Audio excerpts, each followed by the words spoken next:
Reflective Podcast. Welcome back to another episode of the Fully Reflective Podcast. Today's January 28th, 2024, and I am graced with an amazing presence of my dear friend and mentor, Steve Smith. Thanks for being here. Oh, no problem. It's always great to come down to the Nugent properties. This is your second time? Second time, That's yeah. right. Last time was in 2021? I think so, yeah. Yeah. And I met you just 1/26/2020. So 4 years ago, as of 2 days ago, you texted me and said, "Want to come to a Sunday service?" I was like, It was pretty cool. You know, your mom reached out to me on Instagram, was like, "Oh my God, I just realized who you were. Can you talk to my son Rocco?" I'm like, "Absolutely." And it just seemed like a good time because you were in LA and Sunday service was going on, and it was the early days of the private ones. So I knew it was something you'd enjoy and be spiritually driven by if you got to experience it, because those early ones were just amazing in person. I remember meeting you at that Starbucks that morning at like 8 a.m. in Burbank, and it was a foggy morning, and I was at a stoplight in Burbank, literally praying out loud because, as you can imagine, there's a couple different things going on in my mind as to where am I really walking into right now. And as I'm praying out loud, I see two matte black Lamborghini SUVs pull up, and I just knew. I was like, I feel like that's probably him. I mentioned that to you when we sat down at Starbucks, and I feel like that first sit, it was the main standout to me was like, you knew so much about my dad and I knew so much about Ye, and it was so fascinating to see how we had such a similar experience of being next to this person who is such an enigma and such a one of one. And yeah, I mean, what has that been like for you, getting to adjust to being in this new world of yours? Because there's a before and an after, and obviously Ted is like that, and I think you see that as well. Yeah, I mean, there's definitely an intensity to both personalities. For me, I'm pretty mellow and chilled out, so I'm kind of like a good yin to Ye's yang, and I think that's part of the magic of the relationship. And I can see how you work and get along with your dad, and it's a similar kind of thing. You kind of have to let them roll and figure out the best thing that you can do for them as their friend and collaborator and co-creator. Um, and I think that's a key part of all of it is, for me in particular, as a Sagittarius. If you looked up the relationship with Sagittarius and Gemini, that it said they're the solar sisters, and that the the Gemini's up for, like, let's go, let's do this, let's do that, for whatever adventure they're up to. The Sagittarius is like the ultimate counterpart to just go along with it and enable and have fun and go for the ride for whatever it is. Just go along with it and live it together. There's also moments though, and I run into this with Ted, and I know it's similar on your side. There are moments where you have to stand up and you have to kind of meet the dragon, and this is an intense. Oh well, yeah, you're done. You're done. He saw them go by on the side by side. Oh, it's literally speaking of Ted. So we're here on the ranch in the Waco, Texas area, and Malachite here, our third guest, our third member of the podcast today. Sometimes Ted just drives by with the other dogs, and Malachite always wants to participate and run out there like a free boy, but he's not one of the big dogs. He's funny. He's watching them go by. It's funny to see the little one go out and have so much fun with the big dogs, running with the big dogs. He had so much fun the other day when he came with us. That's like all he wants to do. he was having so much fun. It was fun watching them all run around on the property. Yeah. He's like a house dog, but when he gets out there, he's like, I'm basically a wolf. Like there's a so it's like being next to you know the author Ayn Rand. Hmm. You know her work Fountainhead and Atlas Shrugged. Did you read those? Parts of both at times, yeah. In Fountainhead, she puts forth this idea that has really changed me since I found the term. It's the namesake of the book.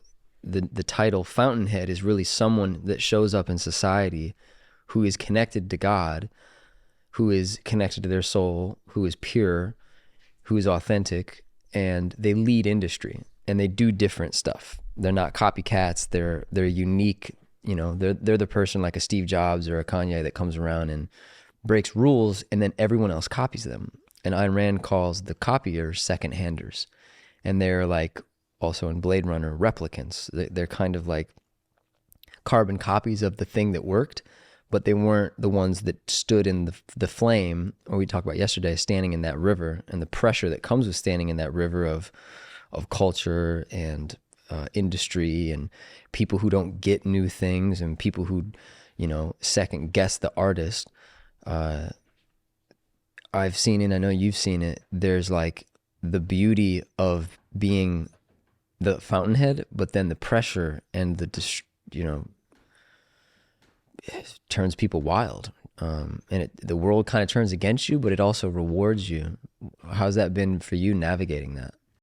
I think it's good because what what it's allowed for me is I've been suppressed and restricted within the bigger corporate structure, but to be right there in the river, facing the flow and fighting your way up the stream, it's been the story of my life. So this way, it's you've got a co-creator and an enabler with you, and you're both working together to fight the flow, to go upstream, and to do things other people have never done. I mean, and that's been the excitement of it, is being asked to tone things down, or oh, that's kind of risky. Uh, why do it? And it's like, well, my motivation has always been I do the things others can't. I do the things that are hard, and working with uh, someone of Ye's power, we do the hard things, and the reward is in the end result. It's like all the different battles and things I've dealt with at the corporate level is that river forcing itself against you, and this is almost like it streamlines you so the water flows around you rather than pushes on you, because it's me and him. I don't have to deal with the backflow of the corporate environment, of the naysayers, or the people being safe. This is risk it all, because it's do or die, and with the extreme risk comes the extreme payoff. And I think that's what people miss. A lot of these companies were started with that risk taking, or offering up something nobody else did, and then once they become successful, it becomes an issue of maintenance rather than fighting the fight constantly.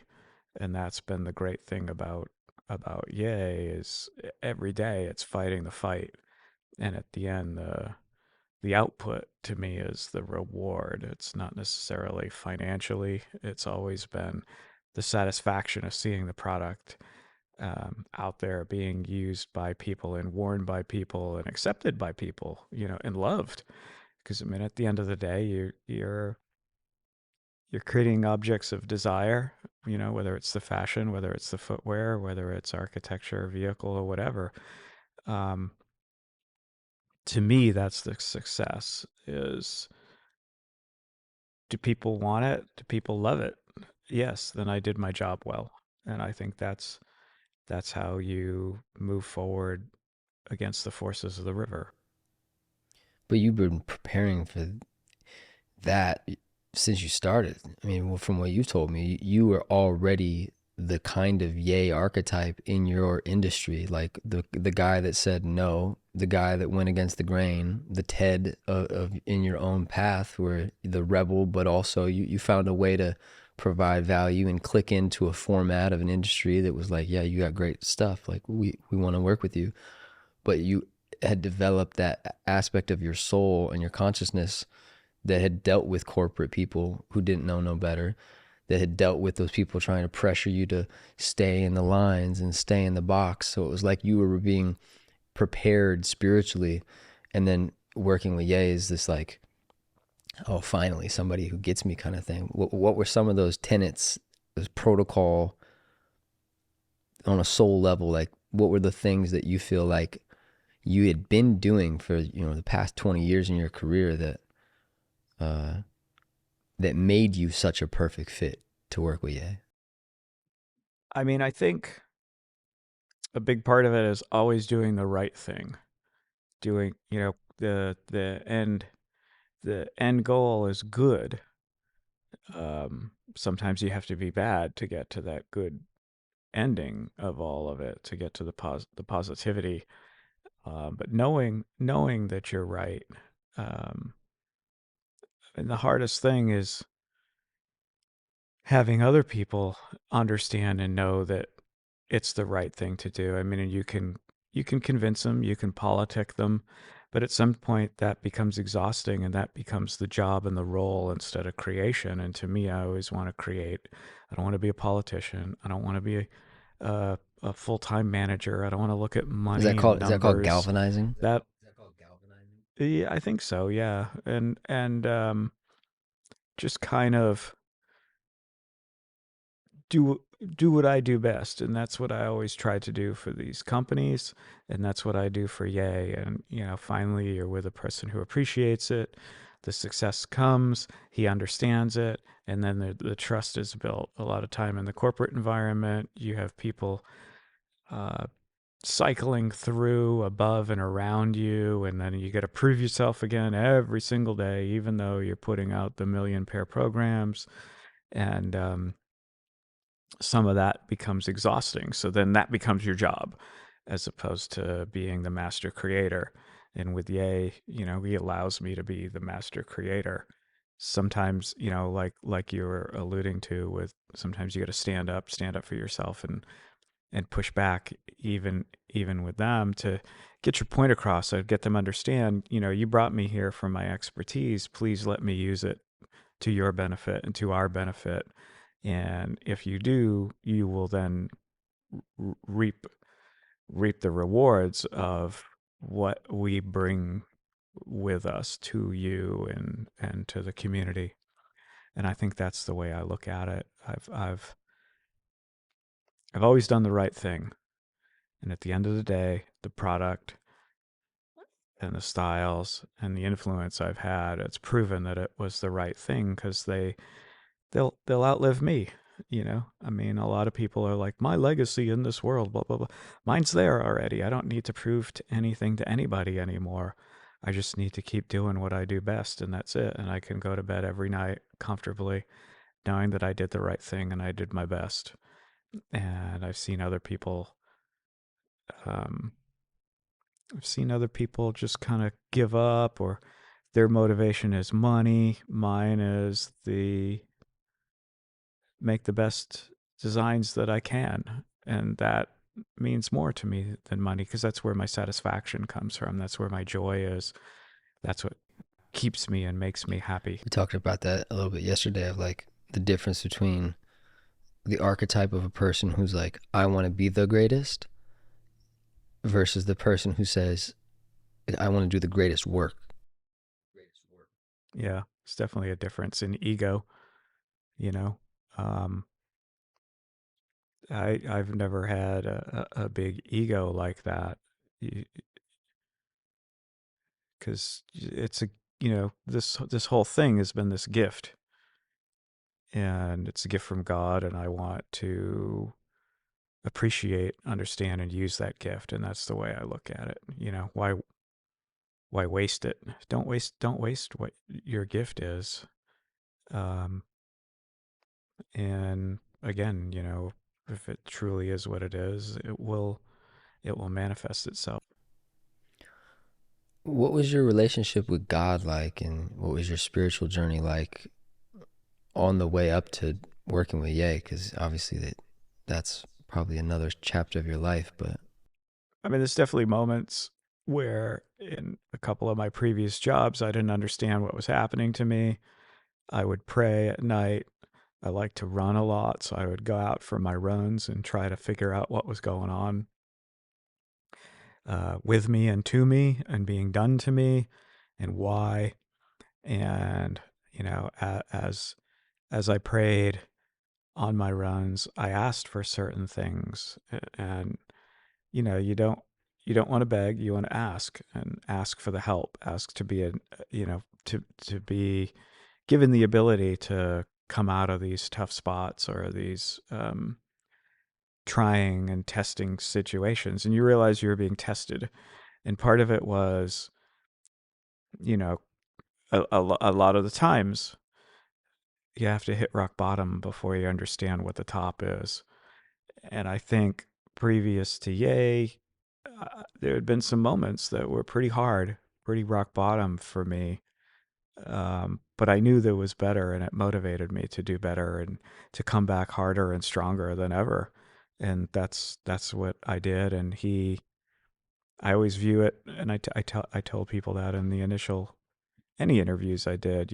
He was the hand of God reaching into the dark to pull me up to the light, not just into the light, but to the top of the mountain, which is pretty amazing and profound when you sit back and you look at what happened um, in my life, in my career. You're kind of at a smaller brand, and you're like, is this the end? Is this the end of my career at this age? A lot of the corporations, they want younger kids. They don't understand. They think they're going to get fresh ideas, but they don't understand that they're losing out on all that experience.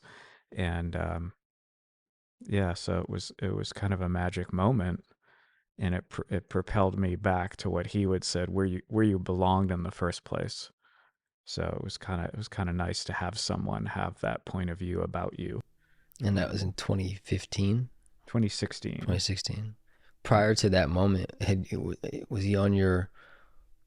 I'm sure you were aware of him, but like, where was he on your radar? Were you super like a fan of his, or are you just aware of him? I Or didn't know much about him. I mean, I was aware of him. I was aware of the product, obviously, because it's my business and my industry.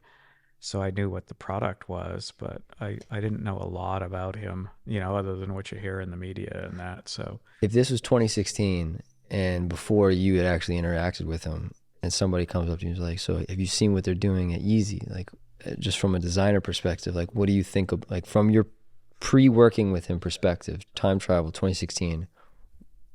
Do you remember what did you think about what they were doing at Yeezy? yeah, I mean, I'd seen the Nike models, and then the 750 had just kind of come Right. out, and I thought it was interesting product. I liked the color palette. I always liked Nubuck because it kind of goes back to those early days of me running as a teenager and then into college, and it's kind of that running vibe as opposed to traditional hoop shoes. So it was kind of neat to see this familiar, comfortable material that you knew was a quality material in the Nubuck and the low nap suedes. So it was interesting. And then the Nike stuff, I saw it. It was funny before I knew him and before I met him, before I started working with him. There was definitely a vibe to the Nike product that it was derivative or potato headed of two and three different styles kind of put together. And you're like, well, that's interesting and all that. And they've become um, collectible icons in their own way. But you look at it, and you see other Nike models in it. And once I met him, I knew the truth behind it. That's not what he wanted to do. He didn't want to take existing stuff and kind of slap his name or his branding on it.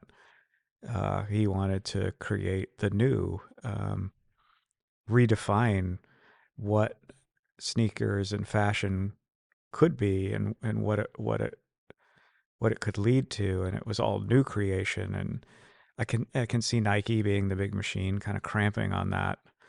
So it was cool to have him go, just create, dream, we'll make it. And it was liberating for him to be away from that, of this obligation to use existing stuff as opposed to start from scratch. And I think we were kind of the beginning of the first of the really successful teams to do that, to do brand new creation. Because you had human made, where it's just kind of existing shoes. They put human made on it, or Pharrell phrase, and check that The box. sock shoes. Yeah, just off the shelf stuff. And we created from a blank slate things people had never seen before, done before, and pushed the envelope for what the market was. So I think for me it was kind of that new beginning with him, and to help him and empower him to build the kind of things he wanted to and dreamed about. So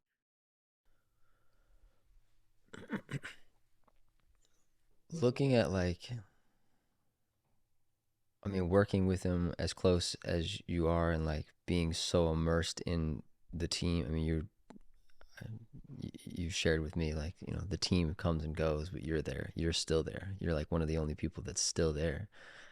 From as objective of a perspective as you can get, which I know you're very close to it, but as we talk about, I mean, you're one of the most level humans that I've interacted with, of like, you can see the right side, you can see the left side, you can see the country redneck perspective, you can see the urban perspective, you can see the international, you can see the domestic. And working as you work, you kind of got to be able to take your perspective and like shift it and like, move. So as objective as you could possibly be, what is, in your philosophical, like, PhD level dissertation opinion, what do you think it is about him that makes everything that he does so culturally impacting?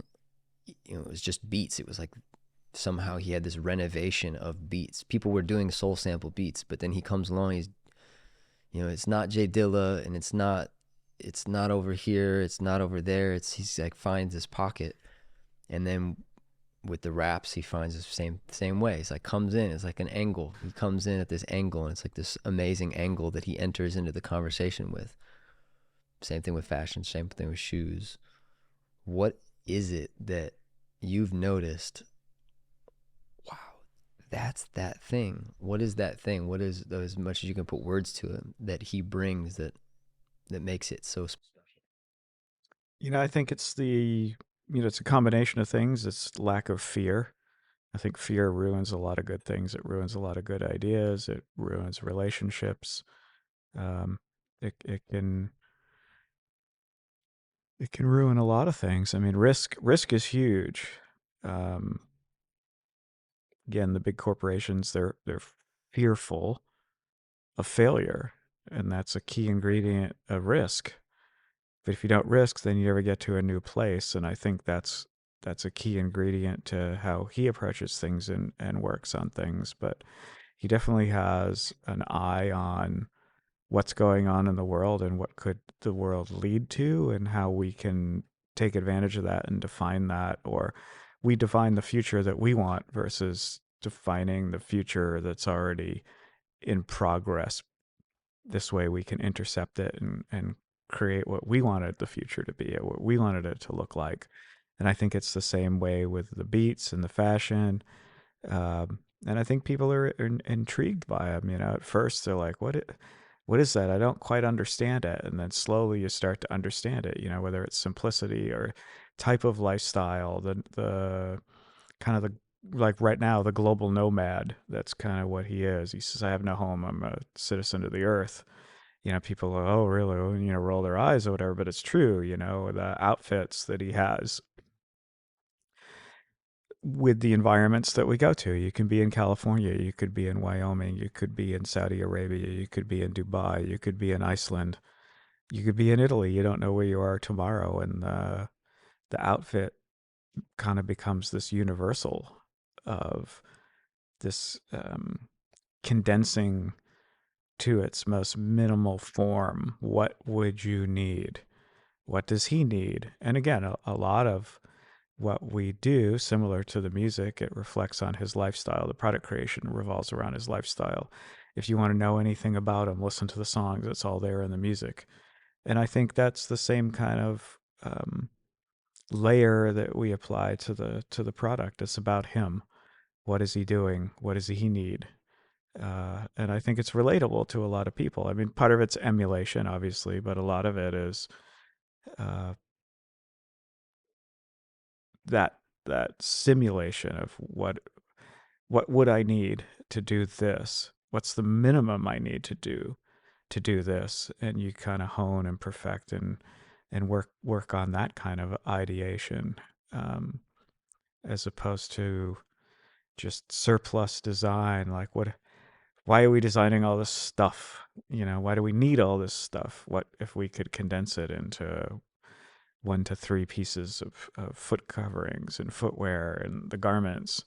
You know, it's like layering of socks, pants, tee. Is it a long sleeve? Is it a short sleeve tee? Do you need a hoodie? Do you need a parka? Do you need a vest?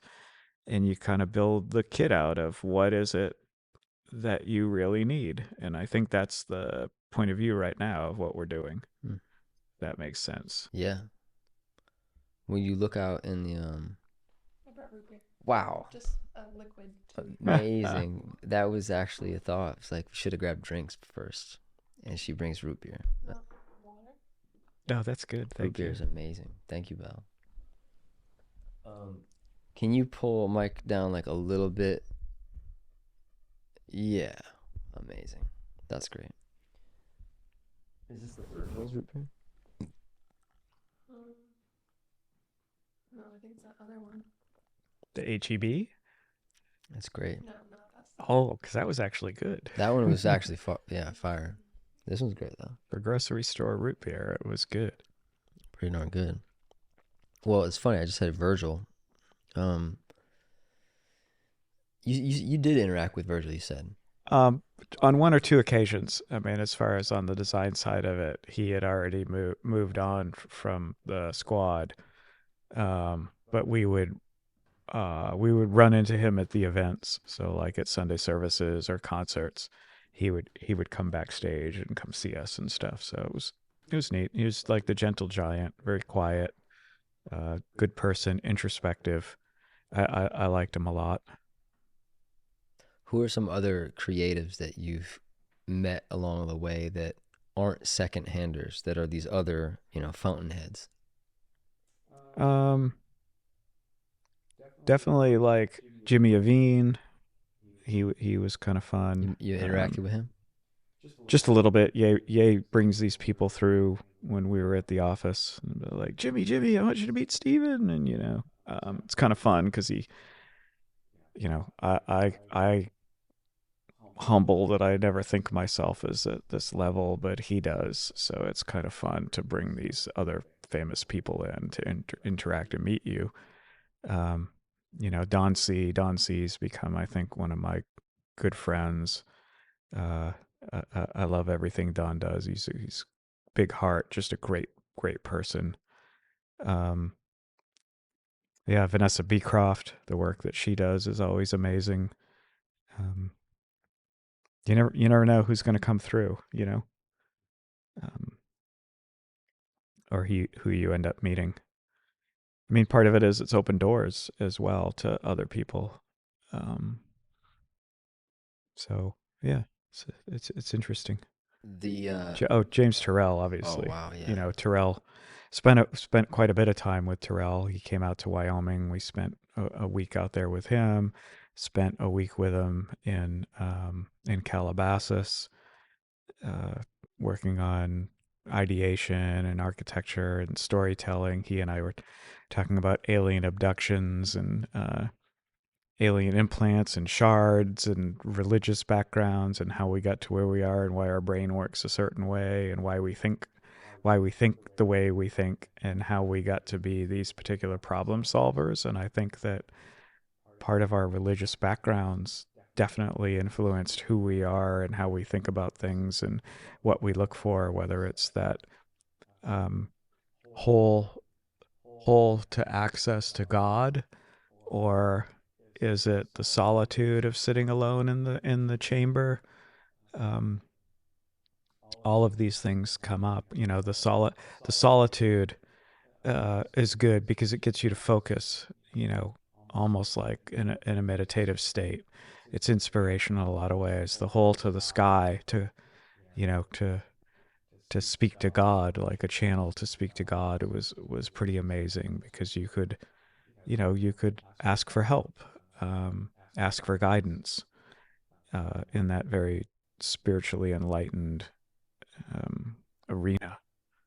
You're saying these are conversations you had with Terrell about how the religious background influenced his work. Yeah. How would you say your religious background influences your work? I mean, it's the same kind of thing. You look around at all the things that God's created in this world, and you know, all God's creatures, all God's creations, and you could never work at that level, but you do the best that you can to improve life for God's creatures and God's creations, and within the environments with the resources that God has given us. And I think that's a key thing to think about in this world. Yeah, I mean, pretty good designer, God. Yeah, a lot of things were done right. You can't argue with it. There's so much in that for me, because there's like the naturalism aesthetic, and I think more and more people are interested in getting off of the grid of the city and getting back to nature. People are getting more sick. People are more and more disconnected from the reality of health. You know, the cityscapes and metropolitan lifestyle makes you think that health care is health. You know, maybe it's a backup plan, but I sense, unfortunately, there are a lot of folks that maybe look at what's provided as mainstream health care in the doctor's office as health. And I feel like a lot of this, not the political red pilling, although that's potentially part of it, but this awakening of how the Matrix has kind of like programmed everybody is to like stay in the lines with fashion, stay in the line with their own minds, stay in the lines with their belief systems, but also stay in the lines with product that they use and the way that they interact with the world. And you get into nature, and I mean, just how trees branch out, it's the same pattern as your veins. It's the same pattern as these mycelial networks and mushrooms. And you spend time in nature, you see the consciousness of God creating things that are so interconnected. And I feel like for me and other like design nerds, every time we see these Yeezy products come out, it doesn't feel like it's part of the rest of the world trying to make product. It feels like somehow Ye has,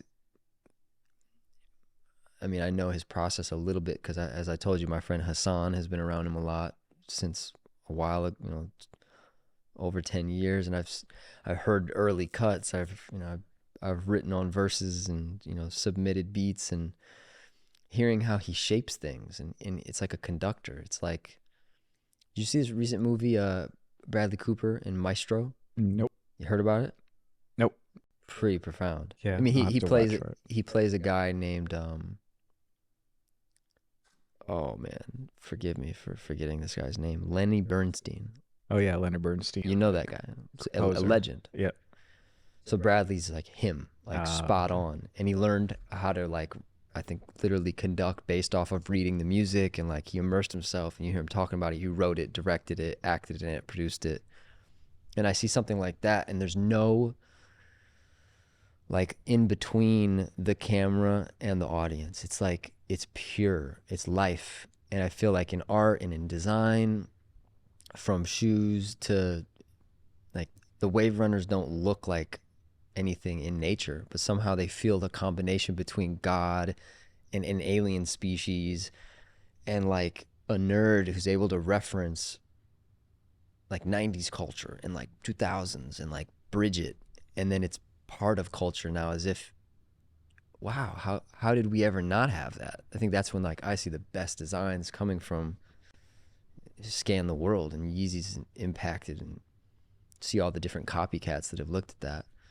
How has studying nature and like, naturalism influenced your design process? I mean, I think for me, I was, I was influenced by the Bauhaus, and you know, they reduce things to their minimum, the least amount of components, simplicity, understanding.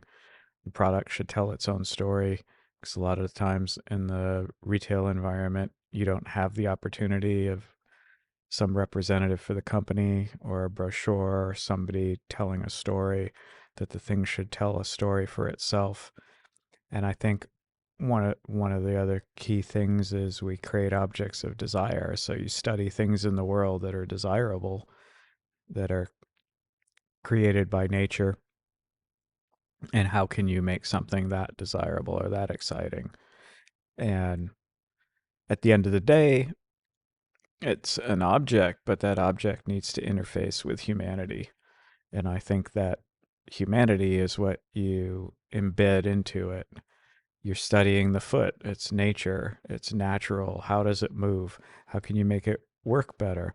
What environments is it in that you can protect it from? I think a lot of those things are key ingredients to making a great product. Somebody has to use it. It can't just be a sculpture or an object. Uh, Function's just as important as the fashion side of it. And I think as you integrate those two things together, you start to see something that naturally it makes sense. It's right. Uh, Much like a lot of things in nature. I mean, I think of one of the worst things, that one of the worst creations is humanity. We're the best and the worst at the same time. We're awful to each other at times. Um, there's not enough friendship and love in the world, and I think there should be. And you see how horrific we treat each other, yet at the same time you can love each other. So it makes no sense to me a lot of the times, looking around the world and seeing some of the horrible things that man can do to man, and all of the amazing things that man can do to man and do for man. Um, it's baffling sometimes to me, actually. And you're like, why is this the polarized ends of all of this? Some horrible things. Um, Do you stare at paradoxes like that? yeah, always. I mean, I have an active mind, and I'm always trying to figure things out or try to understand why things happen. Sometimes things are way beyond it. What you can actually comprehend, like, why would you do that? Why would you do that to someone? Um, and I think for me, that's one of those confounding things. I just want to do good and do the right things. And, my gift is this gift of design, and I try to do the right thing through my design and get my satisfaction that way. Um, be good, do good. What about the paradox of good and bad somehow meeting in this paradoxical 0 point of like a Michael Jordan type of character? And obviously Kanye is that character also, where, I mean, people talk about Michael Jordan was like a nutcase, like with his focus, but also with his kind of, he'd be mean, and being mean is not nice, but not being nice allowed him to not just be good, but it allowed him to be great. Have you ever felt that kind of paradox of, good and bad, they kind of bend into another thing, and the stuff that could be called as like those Yeezy shoes suck, and then other people are like, oh, Yeezy shoes are great, but greatness is, it's like somehow tight in between these places where you can't measure them. I mean, that's one of those things of risk takers, being the first at something. Discomfort. There's discomfort in it. It should make people uncomfortable. Um, it makes them bristle because they can't do it. They can't be part of it. Uh, that's one of the things about greatness and being great is, yeah, sometimes you're going to piss some people off, because they're not on the same wavelength. They're not geared at your same level of success. They're insecure. I think insecurity is one of the other worst traits of people. It's like, I'm sorry you're insecure. I can't help you. You have to help yourself with that. But I'm secure in what I'm doing. Um, Did you ever feel like an insecure? I mean, being an artist, you're not like it's a very specific archetype. Was there a transition for you from feeling? Well, first, before I stack the questions on top of each other, were you a secure, confident, or more of an insecure young person? I think there was a kind of a ramp of very secure, and then through the middle of my career, as people question things, you get a moment of insecurity, but then part of it was motivation to go, no, no, no, I'm right. This is the right thing to do, and it empowers you and emboldens you. And if it's something that you truly believe in and it's worth pursuing, you bypass any insecurity because at the end result is the win. And you can see that with some of the athletes as well. It's like sometimes there is an element of doubt that then pushes you to do better or go further. Um, but you have to convince yourself that you can do it. Go work beyond it. Get beyond it. Accept that challenge and overcome it. Um, and then it doesn't. It's not. Some people would interpret that as arrogance versus insecurity. Insecurity, but I think that it becomes self-belief, and I think that's more important than and it's different than arrogance. Arrogance is like, well, of course I could do it, versus like, yeah, I can do that. It's a difference in attitude and presentation of it, and a thought process of um, being obnoxious versus being confident. Right. It makes me think of looking at the human as a tool Yeah. that, you know, I look at all design like that. I talk about it often. Like, I'm trusting this computer is going to record this audio. You know, am I confident? Do I doubt it? I mean, I trust it essentially. And then the more and more that I use the computer, there's a certain level of confidence that this is going to work. I've used this cup multiple times in the past month. Every time I pour liquid in the cup, it seems to work. I feel like as an artist, the more you test the device, the more you see that feedback loop of like, oh, wow, that doubt didn't pan out. I'm actually fine. Or I don't know, for me, it was, I felt very insecure as I moved into being an artist. I felt like, yeah, the fraud syndrome of like imposter vibes, or like, who am I to try to make art? Like, oh, I don't want to be a copycat, or I don't want to be a da da da da. But the more and more you find some type of groove in your own soul, that confidence occurs to me because you've tested the device. The device is the human. Did you experience that I mean, it sounds like you're saying you did, but did you ever, and I'm asking this because I'm interested in how it's not often young introverted artist type people aren't normally confident people.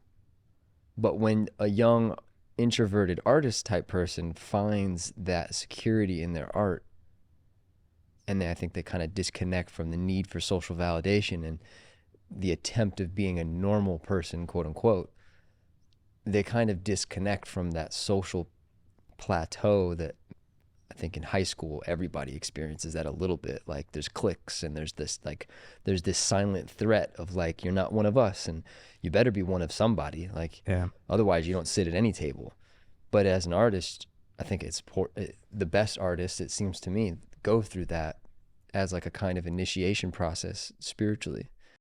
Yeah, I mean, you think about it, like I was saying, in the beginnings of your career, you just don't know any better. Um, so you don't know what's safe and unsafe. You don't know security yet. And then part of the learning process is people cast out on you. Oh, why is he doing that? Or why should he be doing that one? I could do that. And so they try to take you down or drag you down, and then your successes start to pile up. And that's the way it's been with me, where my successes piled up. So it gave you that confidence, and you know you were being tested and you were winning, and so it made sense. Like, okay, yeah, I can do this. This is right. This is good. I have this power. And then as I got a little bit older, as the industry matured and a company, say like as Nike, ages me out at 40, 42, they shake your confidence, because at that point it's almost like a cult and a mind fuck. You're like, oh yeah, you're old, you're not good enough, or you're used up. And they kind of cast you out, and then you're like, fuck, maybe I am, what am I going to do, That moment Yeah, rattled you a bit. what's that? That moment rattled you a bit. Yeah, because I was like, what am I, what am I going to do? Maybe they're right. Maybe I'm used up. And then you're like, no, I know who I am, and I know what I'm capable of, and I'm not done yet. And, then you have a yay who finds you, believes in you, brings you back into the fold. And then, well, of course you can do that. You've done all this. Um, and out of it, you become even more confident, because you're like, fuck that, he's right. Look at all that shit I've done. I can do that again. I can do it better. In fact, because those idiots screwed me over, I'm going to show them. I'm going to show them that I can do better. I can do better than them. And that was a big motivator for me. Of that confidence was returned and amplified even more. Um, and then even within Yeezy, when we were creating some of those first styles with him, people like, ooh, yeah, that's not really a 350. And then you started to see the people who were comfortable or insecure, who just wanted to anniversary those numbers. And you're like, look, dude, we're too small. It's like 5, 6, 10 people. Why are you behaving like a giant company that feels they need to behave that way? It's like, we're cutting edge, so let's be cutting edge. That's part of the discomfort. That's part of being the disruptor that he and I are known for. Fuck shit up, do it different, question everything. Show me something you've never seen before. And that's kind of the mentality. And that, and again, all of it ties back in together of all these cumulative learning of risk. It's risky. It's risky to do something that's uncomfortable or disruptive. So I think for me, again, it was that bell curve of middle of your career. You had people doubting you. You proved them wrong. And then those that couldn't get to you any other way pull the rug out from under you, and you're sitting there spinning and like, oh man, what was that? Maybe they're right. And they even at that later in your career, they're trying to cast doubt on you and make you then cast doubt on yourself. And I think that's part of the thing. It's that toughness. It's that believe in yourself, believe in your mission, believe in the plan of what you were here for. And I think that was critical for me. Your quote unquote like official working career started at what age for you? 21, right out of school. From New Balance. Yeah, New Balance, right So out of school. 21 out of school. Do you remember when you first drew something and you had the experience of feeling like, wow, I'm good? Um, Like, is it high school, middle school? When did you start drawing? I started drawing like in kindergarten on. Um, I mean, 'Cause probably. people would see like, oh my God, like this 7-year-old just drew this. So it just looks like somebody who's like 20 drew that, you And know. what kind of stuff were you drawing?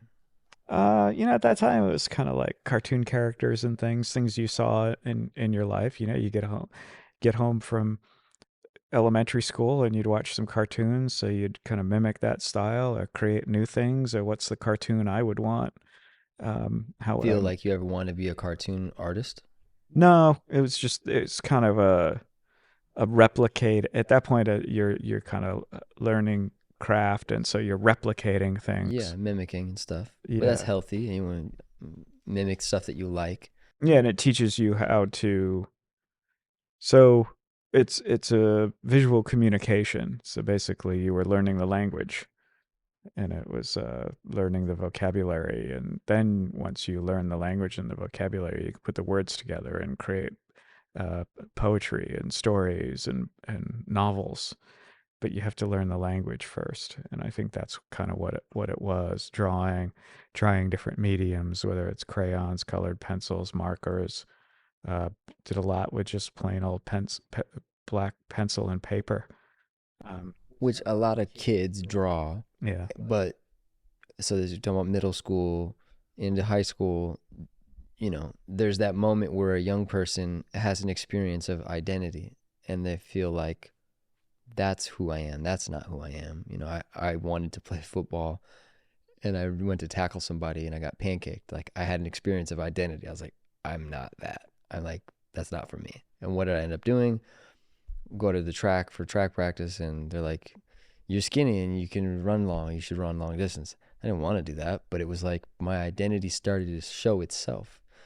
Was drawing, if you can measure it to a year or to like if you remember what grade you were in, where you were like, there's something about drawing that's obviously standing out to you, but then, you could draw cartoons, you could draw buildings. Like, when did sneaker drawing as an actual activity appear to you as like a path that you really wanted to move towards? Well, it was funny. I always have to remind everybody this wasn't a career. It didn't exist. It was all new in the '80s as a career.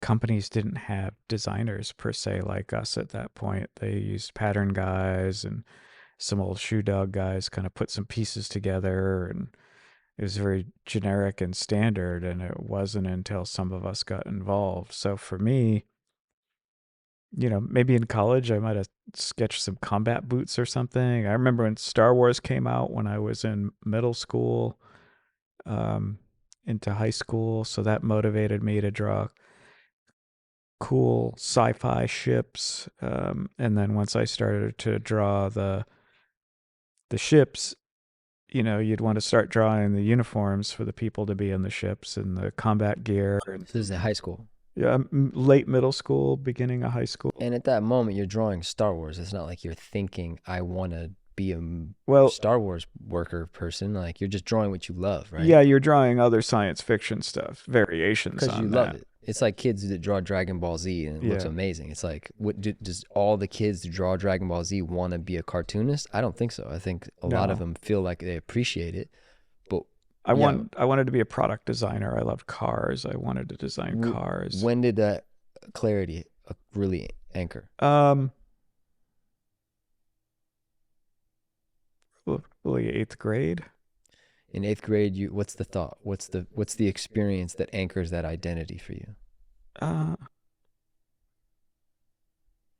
Drawing cartoons is not saying I want to be a product designer, but you have this no, but identity. ever since I was a little kid, my cousins had a big car collection of Fords, and I would go over and play in it, and I'd be fascinated by the details in the car and the shape and the form, and I think that's kind of what it was. It was shape and form, And then as you get into formal art training through art classes, whether they be at school or extracurricular, then you start learning life drawing, the human form, still lifes of fruit, like all the stereotypes. Um,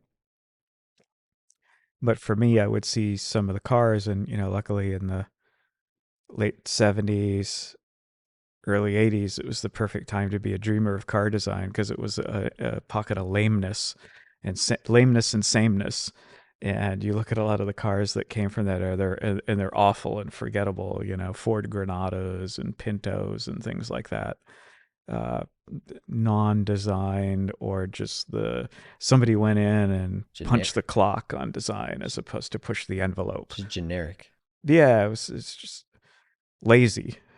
I mean, part of it generic, but lazy. It's when marketeers took over versus the Harley Earls of the world that were the designers, the innovators, the visionaries, the Larry Shinodas, people like that push the envelope of what a car could be, space age integrated into it, that it just became fuel efficiency and cheap as possible. And you had a lot of bad design. And so that then allowed you as a kid who loved cars or loved spaceships or loved apparel to become the dreamer. And that's where I was like, well, you made that fundamental shift from drawing, I'm drawing a Shelby Cobra to like, well, what, if I were to build something that would compete against a Cobra, what would it look like? And so all of a sudden your brain clicked and you were now thinking and dreaming as opposed to replicating. And I think it was around that period, like 8th grade, and then heading into high school, as you had to pick your career, which mine originally was going to be, I was going to be a cop, but I like to draw, and I'm like, well, if I'm going to be a cop, I'm never going to draw anymore. I can't do anything with art.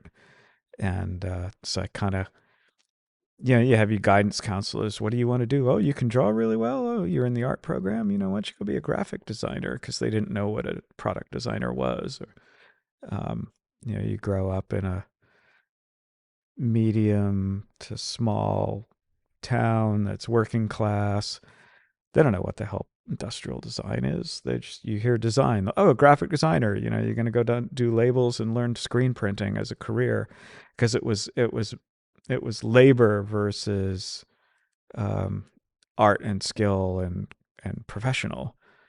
Professional artist to them was someone who screen printed T-shirts because that's all they knew. So I think definitely through high school, I perfected my craft and perfected my thinking process and dreamed, and what would this be? How could this be done? And I think that was definitely a time period of eye-opening that I wanted to be a product designer. And so that's what I explored more, was designing stuff. And then once you start thinking about that, you're looking at everything like, why is this good? Why is this bad? Can I do this better? Why isn't it done better? Why did somebody do it like this? And it started to shape my thought process. And I think that all of those things is what makes me a good designer, because I'm always questioning everything. You can't have all the answers, but I want to know most of the answers, or at least why something was done that way. Because a lot of times there was nonsense. It was just the way to do it, or it's always been done that way. And I think that was one of the ones, like, as I got through my career as this innovation designer, it's like you heard that a lot. It's always done that way. And you're like, well, why would you repeat the same thing if it wasn't right? Why not make it right? And I'm like, well, that's hard. I'm like, well, that's my place in this world, to do the hard, to do the difficult. And sometimes you got to, to get to circle back where we started from, sometimes you got to be an ass to do the hard stuff because other people don't want to do it. And the hardest thing too is you get frustrated because it can be done, and you get frustrated with people because why don't you want to do it? I want to make it better. Make the effort. Yeah, it's hard. Everybody, let's get together and do this. Let's do the hard things, because it's not being done. And for me, in my career, that's what I've been known for, is to do the things others can't or won't, or even think about doing. Oh God, that could be hard. Fuck yeah, it's hard. It's so hard to do the first of anything. People like, oh, um, you know, oh, I could have done that better. It's like, yeah, I could have too if I had 6 more months, but the product needed to get out, or it was the right time to answer that question. I mean, you think about it with, like the like a car. Mercedes made the first car, as first thing we know as a car. That was hard. You had to figure out how to put a motor onto a horse buggy and then steer it, because before, you just kind of whipped the horse's butt and the horse went either right or left. Now all of a sudden you had to do that, so you needed a mechanism to do that. They came up with a tiller because it was the simplest thing. People like, why the fuck wasn't it a steering wheel? Well, it's the first of something. They didn't realize they could do that much better, but there was a moment in time where they needed to release that item When you're talking onto about the world. you're talking about the identity that is required for greatness, Yeah, or even just innovation, yeah, which is like a less personalized term. Innovation is like an objective measurement of something's impact. Greatness is kind of, I suppose, a bit more subjective, but it's definitely able to be measured as well.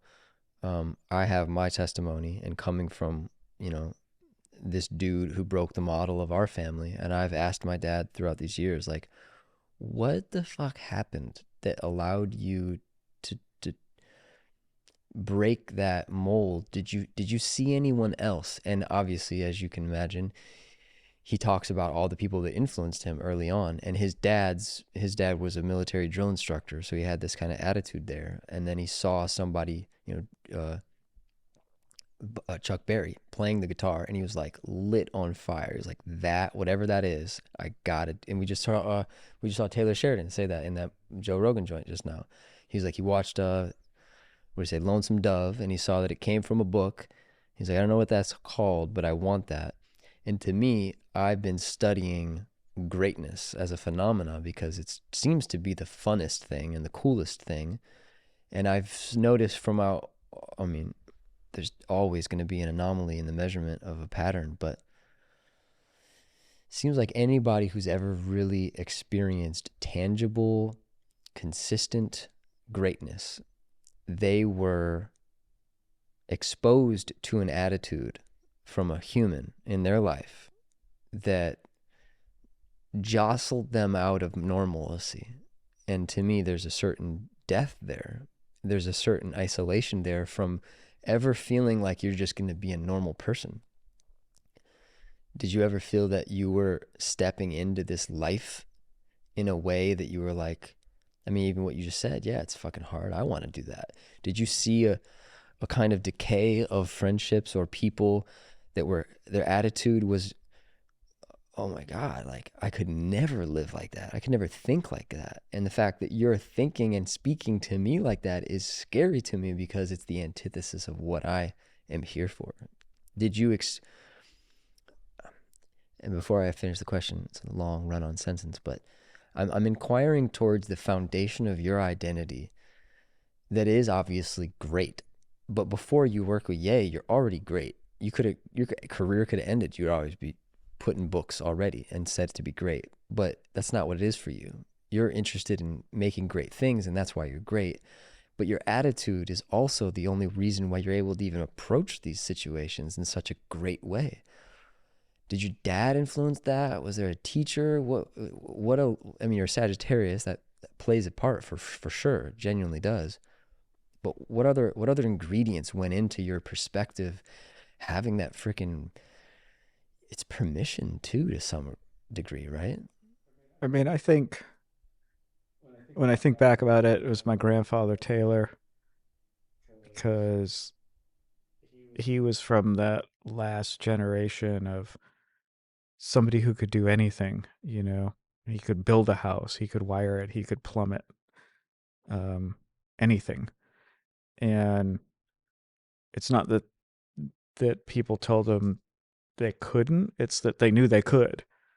And I think there's a difference in that. So I watched him like Grandpa, how do I do this? Well, of course, you just do this. And you're like, okay. So like the way he described, just don't make it so complicated. Just do this. Yeah, you just do it, and he had tools and whatever you needed, you could do this or you could do that. It was there. He taught me, and I think that's one of the things that was pivotal to my life was he was the first one who kind of put that you can do anything um, into my head. Um, and watching him be able to do anything was amazing. Is your dad's mom or your mom's? I mean, sorry, My mom's your dad. mom's dad. Dad's dad or Yeah. mom's dad? Your mom's dad. Did And your dad have that? no, my father was more of the management businessman. Did you see that your grandpa had the thing and that your dad didn't? Did you ever see that? You could kind of see it because my father really couldn't fix much of anything, which I know frustrated him because he's around father-in-law that can fix anything. So you obviously you're intimidated by that in some ways, but they got along really well. And he Grandpa Taylor took care of us really well and taught of all of us. He taught me the skills, and one of those motivations was he wanted to build things and be an inventor and be a thinker, and he had come up with this idea for this for blinds integrated into the window, and built this patent model and applied for a patent and everything, and it got turned down ultimately. But he made the model, he did all the paperwork, he submitted all the paperwork to the patent office, and didn't get it. And one of his dreams was to have something patented. And I wished he died of cancer when I think I was at Adidas. I was probably 23, 23 maybe. He died a slow death of kind of this blood cancer, and I kind of wish that he had lived long enough to see what my older brother and I have done, because I think probably between the two of us, here was my grandfather struggling to get one. Between the two of us, I mean, we probably have 80 to 100 patents in our name, but obviously 4 companies, they own the intellectual property ultimately, but they're actual utility patents in our names, not just design patents. Design patents are easy to get. I probably have a couple hundred design patents, but utility patents, which are the harder ones to get, if he only saw like that his 2 grandsons were able to achieve all of this, I think it would have, people say, oh, he sees you now, obviously from heaven, but to have been alive to see us achieve these things would have been amazing for my satisfaction and for his. But I think again, it was a motivator. Like Grandpa couldn't do this, but look at what we did. And I look back at it, was like he was that motivator for it, of like, damn, if I could do that, that would be cool, and do what he would have loved to do, and do that through those skills that he taught me. And it's pretty amazing when you think about that and you look back at it in retrospect. Like,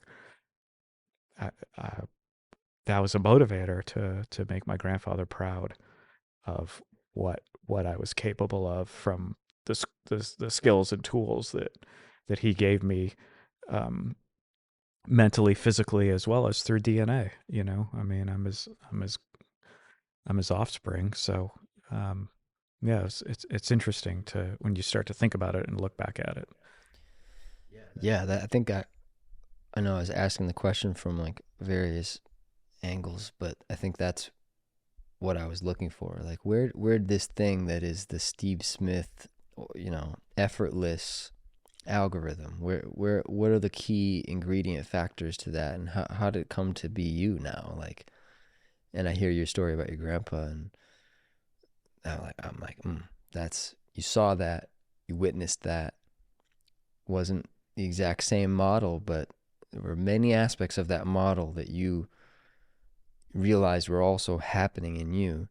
But you're in a new era, you got your own interests, but wow, I'm like that, but okay, I'm like different, but I'm like that, but now I could apply that to this. And Some of the, one of the things I got from my father that has definitely shaped and helped me is he's had this photographic memory, uh, and that has definitely been a big tool because um, you see everything. Your eyes are open, always looking, but you retain it all, with this crazy photographic memory, and you can pull from it. Like, well, there was this car that had this shape in it in 1968 that was made by Peugeot, and if I could integrate that into what I did here, that aspect of it, and same with the running shoes. There was a running shoe in 1978 that had this strap that went like this,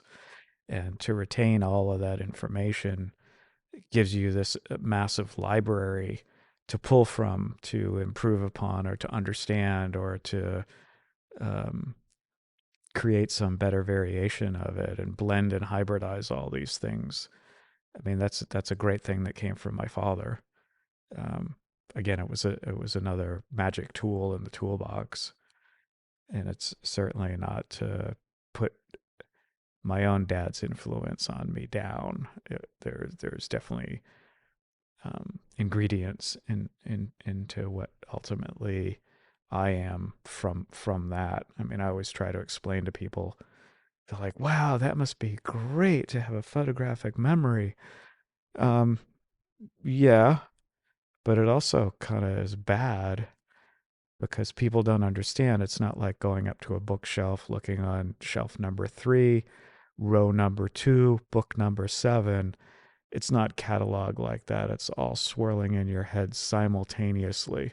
And you can see how people with hyperactive brains can lead to insanity, because you can see your mind being overwhelmed with this information, and it's all there at once. It's very hard to explain. I've tried to explain it to people over the years, and Ye has the same thing with a near photographic memory.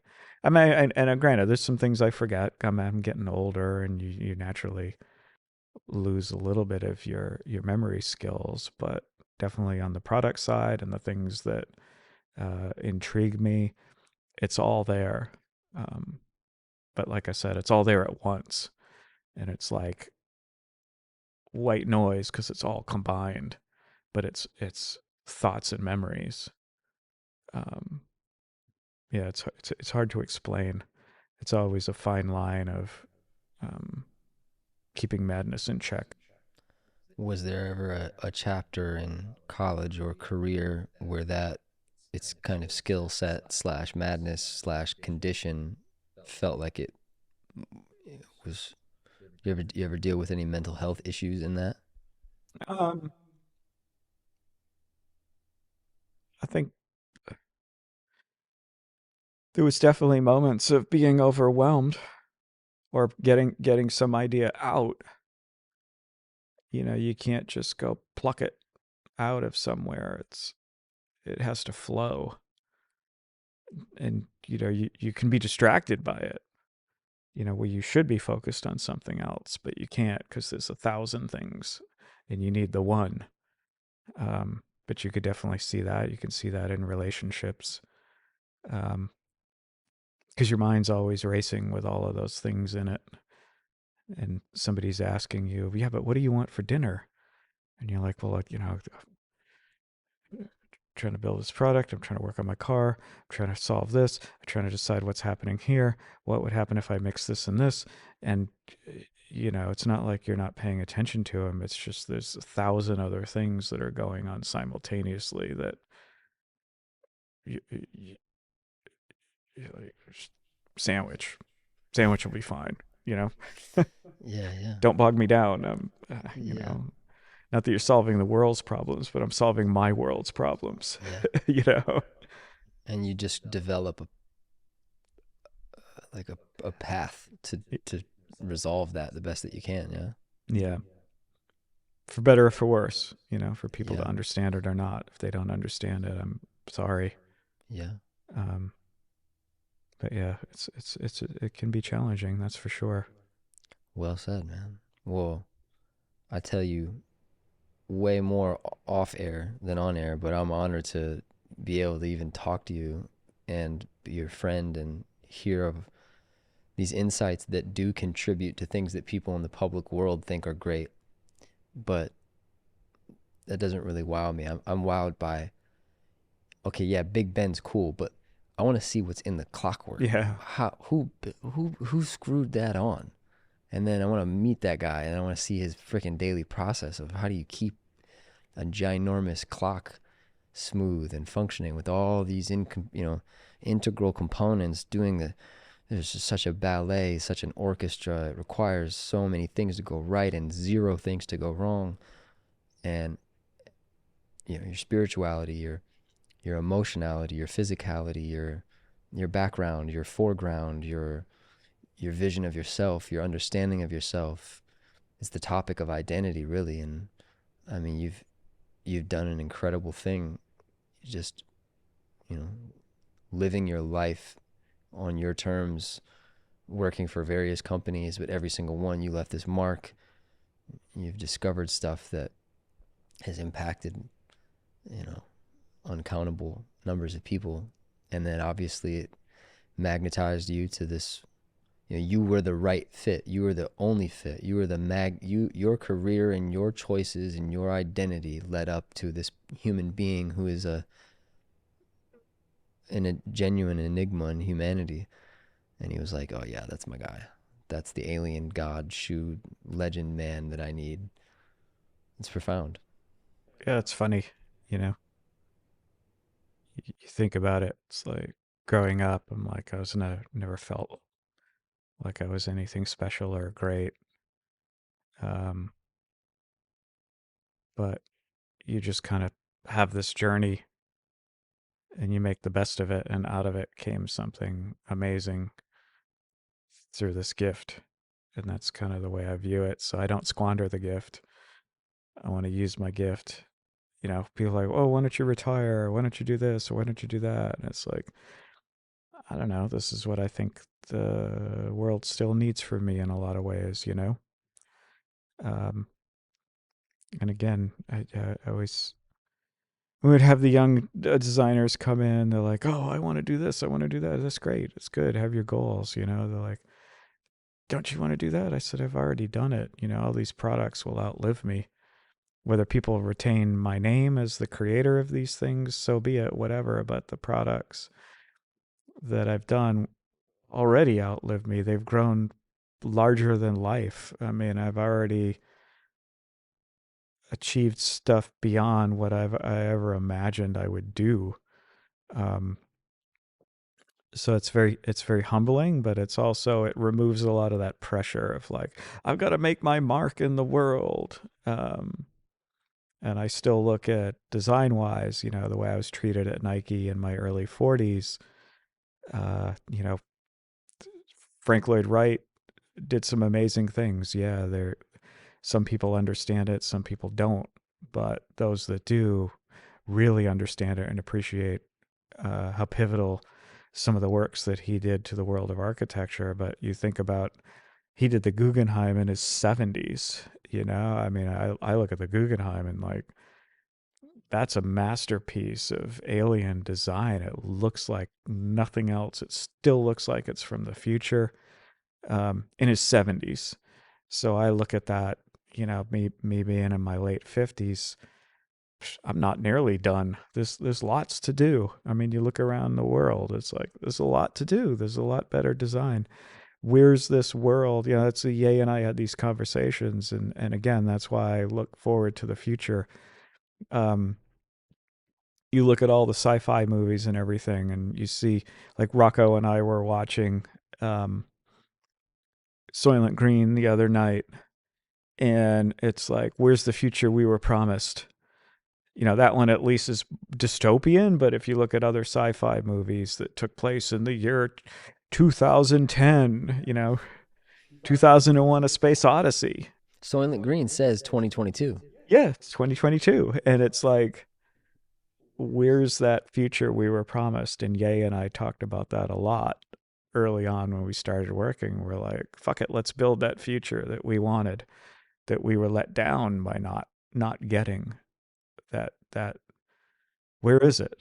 And you can look at some of the products that we did to date, where it's like, yeah, it's futuristic, it's disruptive, it's different. Well, that's because we built the future we always wanted. And it's a good motivator for other people. Why accept things for the way they are? Anyway, that's it's a Yeah. key philosophical component of build the future that you always wanted. Yes. Because why didn't we get what we were promised? Yes. It's a great way to end. Thank you for everything. Yeah, no problem. Thank you guys. It's always great coming here to visit, and I need to figure out how to do it more often. Well, it sounds like there's some automobile activities in 2024 that might bring about that. Yeah, definitely. We'll see what happens with Circuit of the that. Americas, do some vintage racing, Mm-hmm. come back to Texas. Mm-hmm. On the way out, just thinking like we never even spoke about it, and it's the most recent thing, the pods. Mm-hmm. What are you noticing in the first few weeks of them being out in the marketplace? How do you feel about them? What do people need to know about them? I mean, I think a lot of people are confused because they were expecting another sneaker. But I think as what Yeezy is, as it evolves, whether it's Yeezy, whether it's supply, that these things will become, again, kind of these objects for life. And I think that's what we're looking at for this global citizen, this product for life, as opposed to purely for some sort of sport or sneaker or being part. Is it for the culture, or is it the right thing that Ye wanted to do for life on Earth? And I think that's the way you have to look at it. The pods were the right thing that Ye wanted to do for life on Earth. Something for everybody, minimal, natural, closer to the ground, back to humanity is I guess the best way to look at it. Something you can take everywhere or wear everywhere, and go from there. With obviously only as much as you're allowed to say, but what's the future look like for Yeezy and Steve Smith? I think for me, it's obviously I've never stopped designing. And then on the Ye side of things, it's what are those essentials that you need for life? Is it protection from sun? Is it protection from water? Is it protection from earth? And I think that's the filters that you have to look at what we start creating, what's coming next. So be ready for what you need as a global citizen, as a nomad, to travel this earth that we've been blessed with, and integrate into it. Amen. Steve Smith, thank you for taking the time. Anytime. I might take you up on that. Thanks for tuning in, everybody. Where can they find more about you and what you're doing? I mean, you can, my Google me. It was very funny. I had a friend who was the last living Imagineer at Disney, and I remember walking around Disney with him, and somebody's like, "Where can we find out more about you, Bob?" Google me. So I always was impressed with that. I wanted to say that. So now you can Google me, do like Steven Smith sneakers or Steven Smith Yay, whatever combo, Steven Smith New Balance. You can look me up, just not Stephen A. Smith, because I'm not the sportscaster. But my Instagram is probably the most active social media I'm involved in. So look for me on there, just at Steven Smith. And yeah, pay attention, watch what's coming. There's always amazing things heading into the future. Amazing. Blessings. Thank you. See y'all next time.